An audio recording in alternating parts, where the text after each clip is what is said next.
So first of all, I think we need to talk about, when did these start being called SD1s?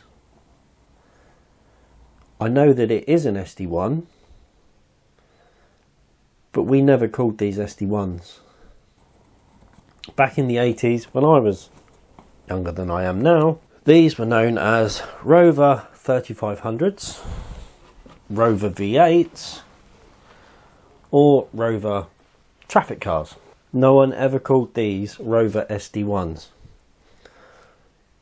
So when did we start calling them SD1s? When I was in the playground, if my mate said to me my dad's got a Rover V8, I would have known exactly what he meant. I would have known that he meant one of these. If he'd said my dad's got an SD1, we probably would have ribbed him and suggested his dad goes to some sort of clinic. And if you're watching this video in any country other than the UK, I should imagine you're probably wondering what our fascination is with these big cheese-shaped hunks of usually rotting UK steel, which is probably the best way to describe anything manufactured in this country by Rover. Well, for some reason we like our police cars, our fast police cars, the police cars that chase the baddies, and that's why we love the Rover SD1. So in a nutshell, it's an infamous UK cop car, the traffic car, the high-speed pursuit car. If something required a high-speed response, these were called in. So I guess it's for that reason they became such an iconic car in the UK during that period, during the 80s and early 90s, that we all in the UK hold a very small affectionate place for the SD1. Why was I pleasantly surprised?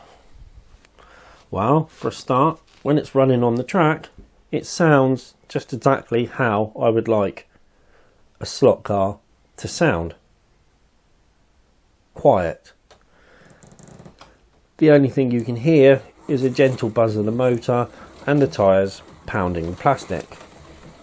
It doesn't have the deafening crescendo of plastic coggery that some of the cars have, which can be a little bit annoying.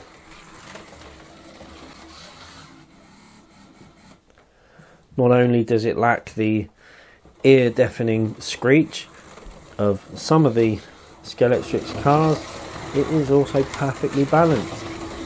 So when it goes around the track, it sticks to the track quite nicely, with just the right amount of loose end at the rear to enable you to have some fun. It will kick out its rear end on the curves and on bends, but you can get it back under control and you can carry on the merry way around your Scalextric track. Some cars, like the Lotus Esprit for example, is so loose at the rear end it's almost undrivable and you have to take it around the track at a snail's pace just to keep it on. Other cars, like my Aston Martin, is so light, so low to the track, the magnet is so strong, you can hurtle it around the track at insane speeds and it will not come off until eventually G-forces take over and it slams itself across the other side of the loft.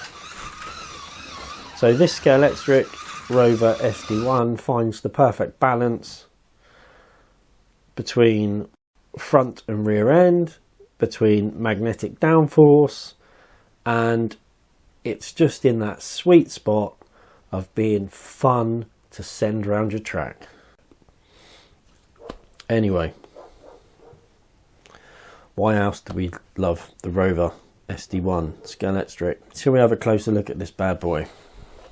On the back, what does it say? Rover 3500.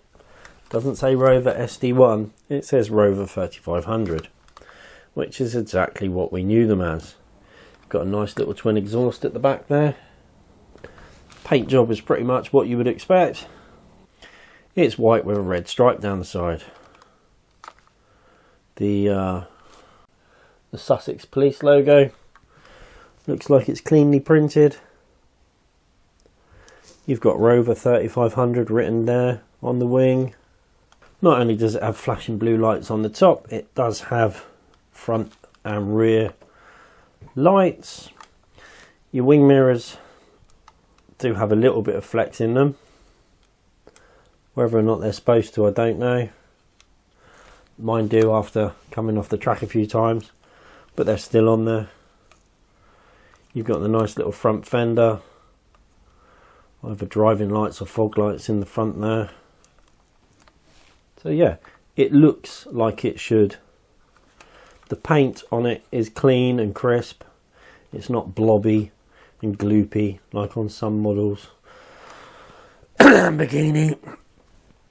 The only comment I would say is that our driver's there. Basically the passenger and the driver are exactly the same figure. So you'll notice our driver has his hands on the wheel, and our passenger looks like he's bracing himself ready for impact. I would say that their hairstyles are perhaps a little bit jaunty for a policeman of the 80s and early 90s. I would have thought short back and sides would have been order of the day, but given that they're not in uniform, obviously a couple of CID blokes taking a traffic car out for a spin for some reason, we'll let them off their hairstyle. So all in all, a fantastic car. Very surprising. Loved it. Wasn't expecting great things from it. Wasn't on the top of my list to have. And that's probably where the best enjoyment has come from. Because I wasn't pinning too much on this car. And when it turned up, it was an absolute pleasant surprise to run. Thanks for watching. If you got the Rover SD1 and you've got any thoughts on it, then let me know. Comment below.